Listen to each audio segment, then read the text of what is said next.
स्वागत है साथियों आप सब लोगों का मेरे YouTube चैनल प्रोफेसर की क्लास में साथियों। तो साथियों लगभग हमारा ये लगभग खत्म हो चुका है इंटरनेशनल थ्योरी एंड रिलेशन वाला टॉपिक। इसमें नारीवाद और आपका पारिस्थितिकीवाद राज्य जैसी छोटे छोटे टॉपिक हैं, लेकिन हम उसको थ्योरी में करेंगे। हम उसको थ्योरी की जो यूनिट होगी ना उसमें इसको करेंगे, ठीक है ना, उसमें करेंगे, इसमें नहीं करेंगे, वहीं पे अच्छे से समझेंगे इसको। तो उससे कोई फ़र्क नहीं पड़ता, आप यहाँ करते हैं वहाँ पे करते हैं। थ्योरी, सिद्धांत वो सब इक्वली रहेंगे, वैसे ही रहेगा, कोटेशंस वगैरह सब कुछ वैसे ही रहेगा। थ्योरी बेसिकली है, थ्योरी का ही पार्ट वो, ठीक है ना। वो अरस्तू के टाइम से चालू हो जाता है, अरस्तू के टाइम से चालू हो जाता है। और उसके बाद क्या बोलते हैं मैकियावेली उसको आधुनिक उसमें राष्ट्र राज्य के बारे में बताता है, हीगल बताता है उसके बारे में। तो कोई उसमें हम करेंगे। तो उससे पहले दोस्तों मैं अब इस टॉपिक ये इस यूनिट के बाद इंटरनेशनल थ्योरी एंड रिलेशंस के बाद मैं आपको कंपैरेटिव पॉलिटिक्स, तुलनात्मक, ये करवाने वाला हूँ, है ना, राजनीति ये करवाने वाला हूँ। तो अभी इसमें लेकिन टाइम लगेगा। क्या है कि भाई आपको कोर्स बनाना पड़ेगा, फिर उसको टाइप करवाना पड़ेगा, है ना, उसको फिर पीपीटी शीट में तैयार करना पड़ेगा, फिर उसके बाद उसको चेक करना पड़ेगा, है ना, ये सारे काम करने पड़ेंगे। फिर उसके बाद जब चेक हो जाएगा फिर फाइनलाइज होगा। तो इससे कम से कम 20 से 25 दिन तो लगते ही हैं, 20 दिन तो मान के चलो इतने लगेंगे ही लगेंगे। तो इस दौरान मैं आपको कुछ पब्लिक एडमिनिस्ट्रेशन के बचे हुए टॉपिक्स हैं, है ना, बाकी तो मैंने वीडियो डाल रखी, लेकिन कुछ हैं टॉपिक्स वहाँ से क्वेश्चन आ जाते हैं, तो उनको मैं करवाने वाला हूँ, ठीक है ना। तो ये बहुत इंपॉर्टेंट है पब्लिक एडमिनिस्ट्रेशन। आपका अगर नेट होगा, नेट जेआरएफ होगा, तो ये सिर्फ इसी वजह से होगा कि आपने पब्लिक एडमिनिस्ट्रेशन में कैसी तैयारी की है, पब्लिक एडमिनिस्ट्रेशन में कैसी तैयारी की है। अगर आपने तैयारी अच्छी की होगी तो हो जाएगा, नहीं की होगी तो नहीं होगा, ठीक है ना। इसके दो रीजन है दोस्तों, कि जैसे ही अगर आपने पब्लिक एडमिनिस्ट्रेशन की तैयारी की है ना, तो आप 100 नंबर का पेपर देंगे। फिर 100 नंबर में से आप को नंबर लेके आ रहे होंगे 75 के आसपास, 2-4 नंबर ऊपर नीचे हो सकते हैं नेट जेआरएफ के लिए। तो 75 नंबर लाने आसान होंगे। लेकिन अगर आपने इसकी तैयारी नहीं की है ना, आपने इसकी तैयारी नहीं की है, तो आपको 90 में से नंबर लेके आने पड़ेंगे, कितने, 75। तो एक तो 100 में से 75 लाना आसान है, 90 में से लाना बड़ा कठिन कार्य है, एक बात ये। दूसरा, ये जो भी पेपर बनाता है ना, वो पोल साइंस का वो होता है, साइंस का एक्सपर्ट होता है ना, एक्सपर्ट होता है। तो वो जब भी पेपर बनाएगा, तो जब उसको 10 क्वेश्चन पब्लिक एड के बनाने होंगे ना, तो वो ऊपर से बनाएगा, है ना, ऊपर सतही क्वेश्चन बना देगा, सतही क्वेश्चन बनाएगा, प्रश्न बनाएगा। क्यों? क्योंकि वो जो है आपका आपका पब्लिक एडमिनिस्ट्रेशन का प्रोफेसर नहीं होगा, बहुत गहरा जानकार नहीं होगा। वो किसका जानकार होगा? पॉलिटिकल साइंस का बहुत ज़्यादा विद्वान होगा, है ना। ऐसे आदमी तो बनाएंगे पॉलिटिकल साइंस का, पॉलिटिकल साइंस वाले के पास जाएगा। तो जब इस ऐसे आदमी को जब बनाना होगा ना, तो वो जब भी पब्लिक एडमिनिस्ट्रेशन बनाएगा, तो ऊपर ऊपर के क्वेश्चन बना देगा, ऊपर ऊपर से क्वेश्चन दे देगा, बहुत इजी सिंपल क्वेश्चन पूछ लेगा कि भाई क्या बोलते हैं, वैज्ञानिक प्रबंधवाद से जुड़ा हुआ कौन है, या क्या बोलते हैं निर्णय निर्माण सिद्धांत किसने दिया, या आपसे पूछ लेगा किसने सिद्धांतों को मुहावरा कहा, है ना, पोस्ट कॉर्प किसने दिया। इस तरह से सिंपल क्वेश्चन पूछ लेगा। पहला चरण कब था, द्वितीय चरण के विद्वान कौन है, तृतीय चरण की विशेषताएं क्या है, ठीक है। तो इस तरह के क्वेश्चन पूछ लेगा। निजी प्रशासन और लोक प्रशासन में इस तरह के बहुत इजी इजी क्वेश्चन पूछ लेते हैं वो। तो ये भी आसान है, यहाँ से आप 8-8, 9-9 क्वेश्चन तक सही बना सकते हो भाई, 8-8, 9-9 क्वेश्चन सही बना सकते हो। तो सोचो कितना आसान हो जाएगा आपके लिए जेआरएफ निकालना, ठीक है ना। लेकिन जब 90 में से 75 बनाने होंगे, तो बहुत दिक्कत हो जाएगी, बहुत परेशानी हो जाएगी। इसलिए पब्लिक एडमिनिस्ट्रेशन पे ध्यान दो, ठीक है ना। मेरा मैं भी जब फर्स्ट टाइम देने गया था, तो मेरा रह गया था, वो इसी वजह से रह गया था कि मेरे को पब्लिक एडमिनिस्ट्रेशन का बिल्कुल भी पता नहीं था, पब्लिक एडमिनिस्ट्रेशन के बारे में बिल्कुल जानकारी नहीं थी। लेकिन सेकंड वाले में मैंने निकाल लिया बड़ी आसानी से, मेरा जेआरएफ हो गया। क्यों? क्योंकि मेरे पास पब्लिक एडमिनिस्ट्रेशन की ठीक ठाक नॉलेज हो गई थी उस समय तक। तो इसीलिए पब्लिक एडमिनिस्ट्रेशन पे मैं आप लोगों को जोर देता रहता हूँ। उसके अलावा भाई जो भी नेट कर रहे हो, जेआरएफ कर रहे हो, पीजीटी, सेट, है ना, तो उनके लिए ये लेक्चर इंपॉर्टेंट होने वाला है। तो वो जरूर इस लेक्चर को देखें, उनको फायदा होगा। और ज़्यादा से ज़्यादा लाइक कीजिए, शेयर कीजिए, और सब्सक्राइब कीजिए, है ना, कीजिए, ठीक है ना, क्योंकि अभी सब्सक्राइबर 256 हैं, है ना, और मुझे लाइव क्लास करनी है तो मुझे 1000 सब्सक्राइबर करने होंगे, 1000 सब्सक्राइबर करने होंगे। तो ये बहुत ज़रूरी है। 1000 होने पे मुझे पैसा वगैरह नहीं मिलेगा, ये तो बहुत हार्ड वर्किंग करनी पड़ेगी इसके लिए, उतना टाइम नहीं है मेरे पास। और पॉलिटिकल साइंस के बच्चे भी कम होते हैं, पेपर 1 की तैयार, पेपर 1 होता तो हो भी जाते शायद, तो वो बहुत मुश्किल है। लेकिन मुझे लाइव का ऑप्शन मिल जाएगा, लाइव क्लास का ऑप्शन मिल जाएगा, तो वो बहुत अच्छा है, ठीक है ना। लाइव क्लास में पढ़ने का मज़ा ही कुछ होता है, एक टाइम होगा, शेड्यूल होगा, लाइव क्लास में क्लास जैसी फीलिंग आएगी। तो ये इस चीज़ का मुझे लालच है, तो आप इसमें मेरी हेल्प कीजिए, ज़्यादा से ज़्यादा सब्सक्राइब कीजिए, शेयर कीजिए और लाइक कीजिए, ठीक है ना दोस्तों। यार दोस्तों को सब्सक्राइब करवाइए, फ्री ऑफ कॉस्ट है, मैंने आपसे एक रुपये इसके अंदर वो नहीं किया है, ठीक है ना। पढ़ाने के लिए तो मैं हमेशा तैयार हूँ, लेकिन आप भी कम से कम अपनी जिम्मेदारी को समझिए, लाइक कीजिए, शेयर कीजिए, सब्सक्राइब कीजिए, ये सारी चीज़ें आप कीजिए, ठीक है ना। तो चलिए दोस्तों, अब आज की क्लास जो आज का जो लेक्चर है वो क्या है, basically international theory and relations पे PYQ है 2020 का, ठीक है ना। तो इसको हम आज करने वाले हैं, तो शुरू करते हैं। निम्न में से कौन सा जस एंड बेलम युद्ध का न्याय संगत विकल्प का सिद्धांत नहीं है। तो युद्ध क्या है भाई, न्याय संगत कारण, मतलब न्याय की स्थापना के लिए युद्ध, ऐसा मतलब युद्ध का कारण न्याय संगत होना चाहिए। ऐसा नहीं कि आप अपनी शौक के लिए, ठीक है, युद्ध करें, अपने अपनी इच्छा के लिए युद्ध करें, नहीं, ऐसा नहीं होना चाहिए। न्याय संगत कारण होना चाहिए, कोई न्याय संगत कारण होना चाहिए। विधि संगत प्राधिकार होना चाहिए, मतलब इसको जो आदमी युद्ध का करने जा रहा है, ये युद्ध का आदेश दे रहा है, ठीक है, उसका उसके पास प्राधिकार भी होने चाहिए, विधि संगत प्राधिकार होना चाहिए। समान अनुपातता का ये भी होना जरूरी है, लेकिन मानवता का इसमें नहीं है भैया, मानवता नहीं होता है, ठीक है ना। तो ये जस्ट युद्ध का न्याय संगत विकल्प का सिद्धांत है, और ये किसने किया दिया, ये एक्विनास ने दिया है। किसने दिया है, एक्विनास ने दिया है, ये एक्विनास ने दिया है। तो आप ये याद रखना, दूसरा क्वेश्चन जो बनेगा ना वो यही बनेगा कि जस्ट एंड बेलम थ्योरी, न्याय युद्ध का न्याय संगत विकल्प का सिद्धांत किसने दिया है, ठीक है ना। ये क्वेश्चन तो आ गया, अगला क्वेश्चन यही आएगा। रिसेंट एक्विनास ने जस्ट एंड बेलम का इन्होंने दिया, और क्या कहते हैं, ये लिखा है कि युद्ध की घोषणा न सिर्फ सार्वजनिक होनी चाहिए बल्कि न्याय संगत होनी चाहिए। तो मतलब युद्ध न्याय संगत होना चाहिए, ठीक है ना। ऐसा ना हो कि मुसोलिनी की तरह अपने शौक के लिए युद्ध कर दिया, ठीक है ना। हिटलर तो अपने देश की के स्वाभिमान के लिए लड़ रहा था, है ना, अपने देश के स्वाभिमान के लिए लड़ रहा था। उसका युद्ध करना न्याय संगत था, ठीक है। उसके ऊपर ऐसी ऐसी संधियां लगा दी गई थी कि अगर वो ऐसे ऐसे उसके ऊपर प्रतिबंध लगा दिए गए थे कि भाई वो सेना को एक निश्चित संख्या में से नहीं बढ़ा सकता है, वो पानी वाली जहाज़ों को ज़्यादा नहीं रख सकता है, वो क्या बोलते हैं आपका जेट विमान से उनकी संख्या नहीं रख सकता है, इस तरह क्या उसके ऊपर बहुत सारे प्रतिबंध लगे हुए थे। और उसका बहुत सारा कोयला तो वो फ्रांस से ले लिया करता था। तो बहुत सारी इस तरह से क्या हो गया कि जर्मनी तो मजबूरी में अपनी स्वाभिमान के लिए लड़ रहा था, उसका युद्ध करना न्याय संगत था। लेकिन मुसोलिनी वो तो अपना क्या, वो अपना शौक के लिए उसने युद्ध लड़ा, ठीक है ना, शौक के लिए युद्ध लड़ा। तो ये ऐसा नहीं होना चाहिए, युद्ध न्याय संगत होना चाहिए, ठीक है ना। प्राधिकृत सत्ता द्वारा होना चाहिए, मतलब प्राधिकृत सत्ता के द्वारा होना चाहिए, ऐसा नहीं है कि मतलब कोई भी युद्ध के लिए नहीं, प्राधिकृत सत्ता के द्वारा होना चाहिए। इस सिद्धांत के अनुसार न्याय संगत कारणों का होना भी युद्ध की आवश्यक शर्त है, ठीक है। गौण राष्ट्रीय हितों के कारण युद्ध संचालित नहीं किया जा सकता है। तो प्राथमिक हित है, राष्ट्रीय हित है, प्राथमिक हित है तो ठीक है, गौण हितों के लिए युद्ध नहीं करना चाहिए।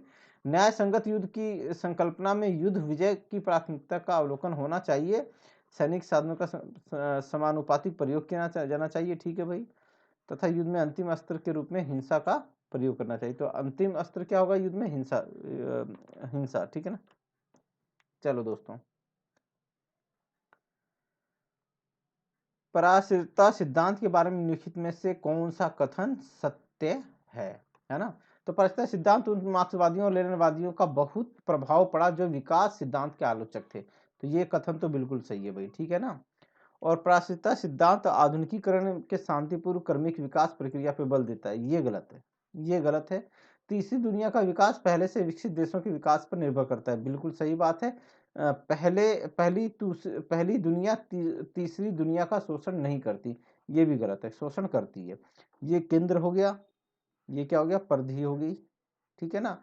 तो केंद्र हमेशा परिधि का शोषण करता है, ठीक है ना। इससे क्या करेगा, 10 रुपए में कच्चा माल, कोई कच्चा माल जिस कीमत पे खरीदेगा, फिर उसी को तैयार करके वो परिधि को बहुत ऊंची कीमतों पे बेचेगा, ठीक है ना। क्या हो गया, कच्चा माल तो सस्ते में लिया और 10-20 गुना रेट बढ़ाकर तैयार माल उसको बेचा।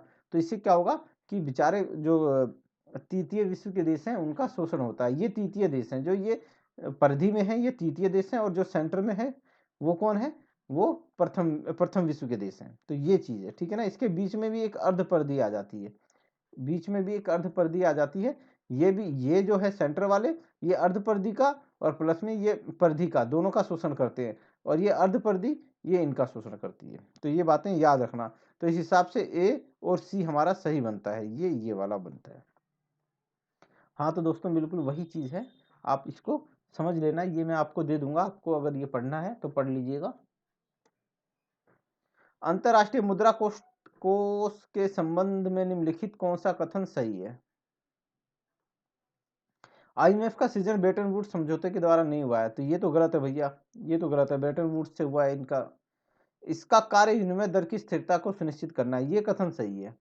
ये क्या करता है कि डॉलर के बदले में आपकी किसी देश की मुद्रा का क्या मूल्य होगा वो सुनिश्चित करता है, ठीक है ना। क्या करता है, किसी डॉलर के बदले में किसी देश की मुद्रा का क्या मूल्य होगा वो निश्चित करता है।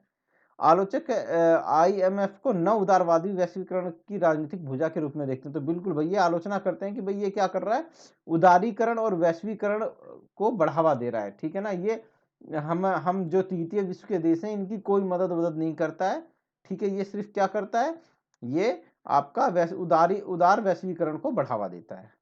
आईएमएफ संयुक्त राष्ट्र की विशिष्टीकृत एजेंसी है। एक्चुअली ये क्वेश्चन जो है ना, ये विड्रॉ हो गया था, ठीक है ना। इसको वापस ले लिया था नेट वालों ने, वापस ले लिया था, ठीक है।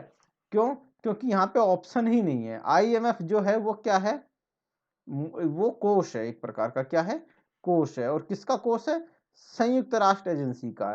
तो विशिष्टीकृत एजेंसी है ये, ठीक है। तो ये चीजें हैं इसके अंदर। अब ये क्वेश्चन विड्रॉ हुआ था, ठीक है ना, ये क्वेश्चन विड्रॉ हुआ था। क्वेश्चन ये सही बनाने वाले ने सही नहीं बनाया था। तो विशिष्ट एजेंसी नहीं है, ये कोर्स है एक प्रकार से। तो एक प्रकार से देखा जाए तो ये सही भी है भाई, जब ये कोर्स है तो फिर एजेंसी नहीं है ना। लेकिन ऑप्शन में आप देखोगे तो ऐसा मिलता नहीं है, ठीक है ना। तो आप इस चीज को याद रखना, ये तीन तो सही हैं, ये गलत है। भारतीय विदेश नीति के आधारभूत तत्वों को उनके अस्तित्व में आने के क्रम में, चलो भाई क्रम में लगाते हैं। ये बड़ा मजेदार क्वेश्चन है। गुजराल सिद्धांत 1996, ठीक है।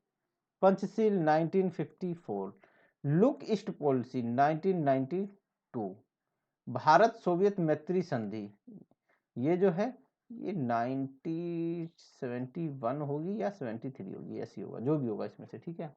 कई बार हमें भी कंफ्यूजन हो जाता है कि नई चीज होती है, लेकिन इतने से हमारा काम चल जाएगा। तो पंचशील बी पहले आ रहा है, ठीक है भैया। फिर उसके बाद डी आ रहा है 1971, ठीक है। फिर आ रहा है सी, लुकिस्ट 1992, फिर ए। तो ऑप्शन डी है इसका, ठीक है ना। हाँ ये 1971 है, सॉरी दोस्तों, कई मैं हो जाता है कभी कभार दिमाग में बहुत सारे, इतनी सारी डेट, इतना सारा वो याद करना, वो भी बड़ा डिफिकल्ट है। अब कंप्यूटर तो है नहीं, है ना, तो हो जाता है दिक्कत, ठीक है। तो ये 1971 है। तो इस तरह से हुआ, ठीक है। आगे बढ़ते हैं। लुक ईस्ट पॉलिसी है, लुक एक्ट पॉलिसी भी है, मोदी जी की है 2014 की, उससे कंफ्यूज मत होना कभी। विश्वसनीय न्यूनतम निवारक की संकल्पना निम्न से किस किस प्रकार के अस्त्रों से संबंधित है। तो भाई विश्वसनीय न्यूनतम निवारक, ये नाभिकीय से संबंधित है दोस्तों, नाभिकीय अस्त्रों से संबंधित है ना। निम्नलिखित में से किस नारीवादी दृष्टिकोण ने हैंस मार्गेनथाउ को 6 प्रिंसिपल्स ऑफ पॉलिटिकल रियलिज्म का पुनर्निरूपण किया था? तो ये J.N. टिकनर हैं। क्या है ये? J.N. टिकनर हैं, ठीक है ना। तो एक्चुअली इन्होंने 6 प्रिंसिपल ऑफ पॉलिटिकल रियलिज्म का पुनर्निरूपण किया था J.N. टिकनर ने। और इन्होंने जो बातें कही वो एक बार पढ़ लेते हैं, देख लेते हैं। ये है जेंडर इन इंटरनेशनल पॉलिटिक्स, एक तो ये पुस्तक है इनकी। Morgenthau's principles of political realism 1970 political realism, ये सॉरी ये है। और यू जस्ट डोंट अंडरस्टैंड 1970, ये डेट गलत है, ये डेट गलत है, ये डेट गलत है। 1990 टिकनर ने मार्गनथाउ की विरुद्ध मानव स्वभाव को क्या माना है? अच्छा माना है दोस्तों, ठीक है ना। क्या माना है इन्होंने मार्गनथाउ को? मार्गनथाउ क्या कहता है? मानव का स्वभाव क्या है, वो क्या बोलते हैं, नेगेटिव वर्णन किया उसने मार्गनथाउ ने मानव का। जैसे हॉब्स करता है, ठीक है ना, वो लालची कहता है, दुराचारी कहता है, ठीक है, और क्या कहता है आपका, स्वार्थी कहता है। ये सारी बुराइयां मानव के स्वभाव में वो खोजता है। उनके अनुसार संघर्ष करना, ये क्या कहता है मार्गनथाउ? कहता है कि संघर्ष, आदमी हमेशा संघर्ष करना चाहता है, पुरुषों का स्वभाव है। अब ये क्या कहता है टिकनर? क्या कहता है टिकनर? कहता है कि युद्ध करना ना, युद्ध करना क्या पुरुषों का स्वभाव है, पुरुषों का स्वभाव है ना, महिलाओं का नहीं है, महिलाओं का नहीं है ना। लेकिन सबसे ज्यादा ये महिलाओं का गलत बोला है टिकनर ने। महिलाओं का स्वभाव महिला नहीं लड़ती है क्या? ऐसा ऐसा नहीं है। मियाँ बीवी के बीच में झगड़ा होता है तो आप देखिएगा, पता चल जाएगा आपको। तो पुरुषों का स्वभाव है, महिलाओं का नहीं है भाई, ये बात गलत है। ऐसा कुछ नहीं है, दोनों का स्वभाव एक जैसा है, दोनों ही स्वार्थी हैं, दोनों ही लालची हैं, दोनों ही दुराचारी हैं। हाँ, महिलाएं जो हैं थोड़ा सा उनके अंदर एक ममता वाला जो होता है ना, ये ज्यादा होती है। ये क्या होता है? ज्यादा होता है, ये ज्यादा होता है। पुरुषों में ये कम होता है, पुरुषों में ये कम होता है, ठीक है ना। तो उसके अपने अपने रीजन से अलग, जैसा वातावरण होता है, पुरुष बाहर के वातावरण के ज़्यादा करीब होता है, महिला घर के आसपास के वातावरण के ज़्यादा करीब होती है।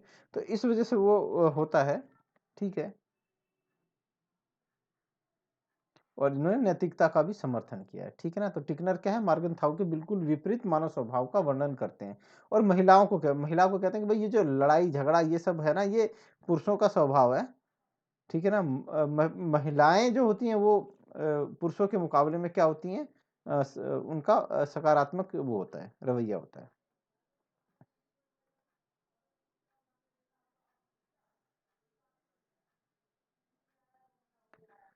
अब इसमें से यूरोपीय संघ की कार्यकारी नौकरशाही भुजा कौन सी है? तो यूरोपीय आयोग जो है ना, ये इसकी नौकरशाही कार्यकारी भुजा है, तो आप याद रखना, है ना।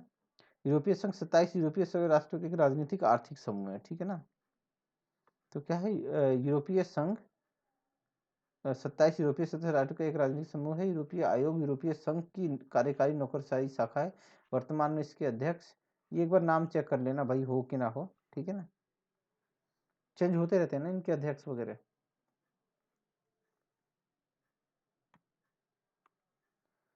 किसी देश की विदेश नीति उसके इतिहास का परिणाम होती है, बिल्कुल सही है, सही बात है दोस्तों। इतिहास का बहुत ज्यादा फर्क पड़ता है किसी भी देश की विदेश नीति पे।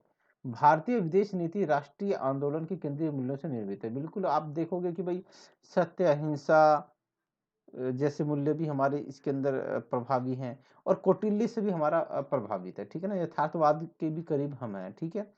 तो ये सारी चीजें किसी देश की विदेश नीति उसके इतिहास का परिणाम होती है। भाई जैसा इतिहास रहेगा, इतिहास में जैसे हमारे जो नेता थे, गांधी जी थे, ठीक है, और जवाहरलाल नेहरू थे, ये लोग थे, इनका भी हमारे विदेश नीति पे बहुत गहरा प्रभाव पड़ा, ठीक है। और तो क्या हम किसी देश के जो केंद्रीय मूल्य होते हैं वो इन्हीं सब चीज़ों से हमारे राष्ट्रीय आंदोलन से केंद्रीय मूल्य बने हुए हैं। तो ये सारी चीज़ें हैं। तो ये कथन दोनों ही सही है, कोई इसमें वो नहीं है, ठीक है ना। किसी देश की विदेश नीति में तो इतिहास का फर्क होता है, ठीक है। वहाँ की जो भौगोलिक संरचना है उसका फर्क पड़ेगा, वो देश के पास संसाधन कितने हैं उसका फर्क पड़ेगा, जनसंख्या का फर्क पड़ेगा, बहुत सारी चीज़ें हैं जो उसको प्रभावित करती हैं। ये सारा का सारा मैंने आप लोगों को करवाया हुआ है, ठीक है ना? तो ये वही चीज़ें हैं, सत्य है दोनों कथन।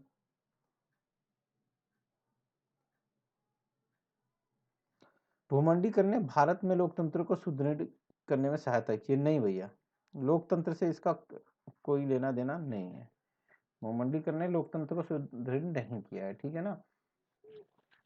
भूमंडीकरण ने भारतीय समाज पर गहन प्रभाव डाला है। हाँ, ये ठीक है कि भारतीय समाज पे गहन प्रभाव डाला है, ये ठीक कथन है।